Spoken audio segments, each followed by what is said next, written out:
कहानी की शुरुआत ऐसे होती है कि जंगल की बीचों बीच कुछ योद्धा आगे बढ़ते जा रहे होते हैं, जिनमें सबसे आगे ज़िबारो होता है। ये योद्धा दूसरे राज्यों पर कब्जा करने और उन्हें जीतने के लिए आगे बढ़ रहे होते हैं। जंगल के अंदर एक जगह ये रुकते हैं जहाँ ज़िबारो अपने घोड़े को पेड़ से बांधकर फैंसी के झील के पास पानी पीने जाता है। वहां पहुंचकर वो पानी के अंदर सोने का टुकड़ा देखता है और हैरान रह जाता है, लेकिन उसे ये नहीं पता होता कि पानी के अंदर से कोई उसे देख रहा है।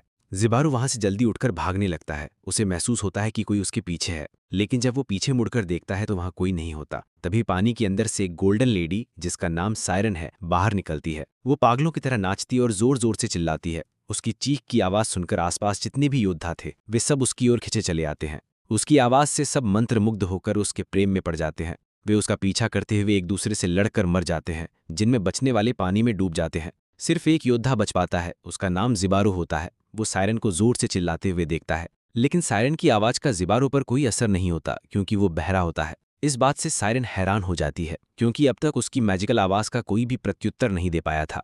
ज़िबारो की बहरापन उसकी आवाज का असर नहीं होने का कारण था। वो पानी के अंदर चली जाती है। ज़िबारो बहुत डरा हुआ होता है, क्योंकि उसके सभी साथी मारे जा चुके होते हैं। सायरन फिर से पानी के अंदर से अपना सिर बाहर निकालती है और ज़िबारो को देखती है, मानो उसे ज़िबारो में कोई खास बात नजर आ रही हो। ज़िबारो अपना घोड़ा लेकर जंगल से भाग जाता है, लेकिन थोड़ी दूर चलने के बाद पेड़ से टकराकर बेहोश हो जाता है। होश आने पर ज़िबारो अपना सफ़र पैदल ही जारी करता है। वो बहुत थका हुआ होता है, इसलिए नदी के किनारे सो जाता है। रात को सायरन आती है, ज़िबारो को पाने के लिए उत्सुक होकर आसपास नाचती है, लेकिन ज़िबारो उसकी मौजूदगी महसूस नहीं कर पाता, क्योंकि वो बहरा होता है। इसलिए वो कुछ नहीं कर पाती और वहीं सो जाती है। अगली सुबह जब ज़िबारो नींद से जागता है तो अपने पास सायरन को देखता है। उसकी पूरी बॉडी सोने और कीमती पत्थरों से बनी होती है। वो ज़िबारो को देखकर डर जाती है और भागने लगती है। ज़िबारो उसे रोकने की कोशिश करता है, लेकिन उसका हाथ कट जाता है, क्योंकि सायरन की शरीर की एक परत सोने की बनी होती है। ज़िबारो के हाथ से खून निकलना बताता है कि संबंध में सिर्फ नुकसान और मौत ही है। फिर भी ज़िबारो की आंखों में सोने और कीमती पत्थरों का लालच उमड़ आता है और वो उसका पीछा करना शुरू कर देता है। सायरन नदी में बहते हुए नाचती रहती है और नदी के किनारे ज़िबारो तलवार नीचे रखता है। सायरन उसे देखती है और उसकी आंखों में चमक उठती है, क्योंकि वो पहली बार ऐसे इंसान को देख रही थी जो उसकी आवाज़ से बचा है। तब दोनों एक दूसरे की ओर बढ़ते हैं, करीब आकर एक टिस करते हैं, लेकिन ज़िबारो के होठों से खून निकलता है, जो इस बात का संकेत होता है कि ये दोनों एक दूसरे के लिए सही नहीं है। इस बीच ज़िबारो की लालसा उसके सोने और कीमती जवाहरातों की ओर है, जबकि सायरन अपने वासना की पूर्ति करना चाहती है। दोनों एक दूसरे के करीब इसलिए आए हैं क्योंकि दोनों के मन में अपने अपने लालच और मकसद। जब ज़िबारो ने सायरन पर अपने सिर से हमला किया तो उसे बेहोशी की हालत में गिरा दिया। इसके बाद उसने सायरन की बॉडी से उसकी सभी कीमती ज्वेलरी और सोने की स्किन निकाल ली।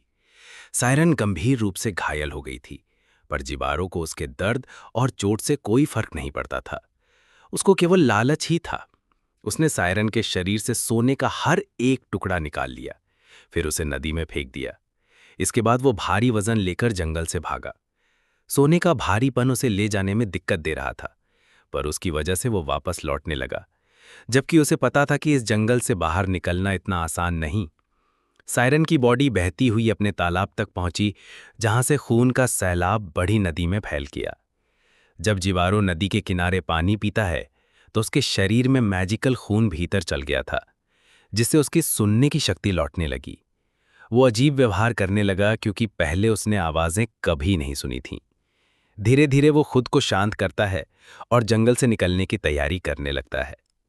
सायरन अपने शरीर की खूबसूरती खो देने से दुखी होती है, क्योंकि उन ज्वेलरी से वो गर्व महसूस करती थी, लेकिन वो सब अब ज़िबारो के पास हैं। यही वजह थी कि उसका भ्रम टूट गया था। उसे एहसास हुआ कि ज़िबारो उसे पसंद नहीं करता, बल्कि उसकी लालसा सिर्फ उसके सोने, हीरे और जवाहरातों के लिए थी। फिर सायरन अपनी आवाज़ की ताकत से ज़िबारो को आकर्षित करती है, और जैसे उसके पास पहुंचती है ज़िबारो उसी तरह मारा जाता है जैसे उसके साथी मारे गए थे। पानी के नीचे हजारों कंकाल दिखाए जाते हैं, जो बताते हैं कि उसके हजारों शिकार हो चुके हैं। अब सायरन के पास उसकी शान की सारी ज्वेलरी नहीं रही, और वो दुखी होकर चिल्लाती है। ज़िबारो ने भी सायरन से उसके सोने के लिए लालच किया, और इस लालच ने उसकी अपनी मौत का कारण बना दिया।